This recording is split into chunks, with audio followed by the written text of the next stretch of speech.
সরস্বতী পুজোর দিন প্রেম করা পাপ, তবুও সেই দিন আমি প্রথম ওকে ভালোবেসে ফেলেছিলাম। তো আজকে যে ঘটনাটি আপনাদের শোনাবো সেটি সরস্বতী পুজোর প্রেমের একটি ঘটনা। তো চলুন বেশি দেরি না করে শুনে নেওয়া যাক আজকের ঘটনাটি। নমস্কার, আপনারা শুনছেন শব্দটুকু চ্যানেল। সরস্বতী পূজার সেই দিন। সরস্বতী পূজার সকালটা মানেই আলাদা এক শান্তি। উঠোন জুড়ে সাদা হলুদ শাড়ি পাঞ্জাবির ভিড়।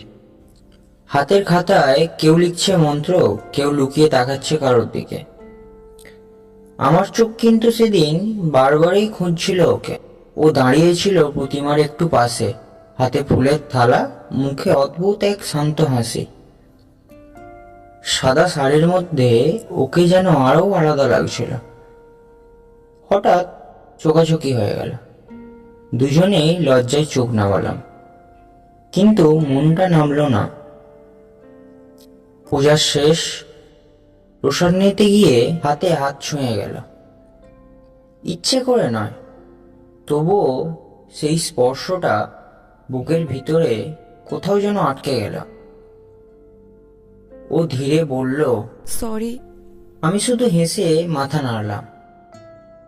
পুজোর দিন প্রেমের কথা বলা যায় না, তবুও সেই দিনই মনে মনে ওকে ভালো লেগে গেল।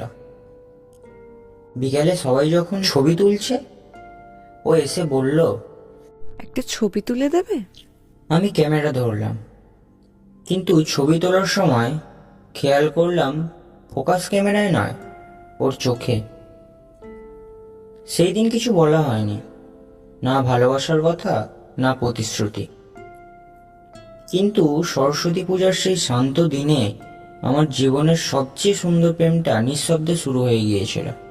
আজও যখন সরস্বতী পূজা আসে, ফুলের গন্ধে, প্রসাদের স্বাদে একটাই মুখ মনে পড়ে, সেই প্রথম লজ্জার হাসি।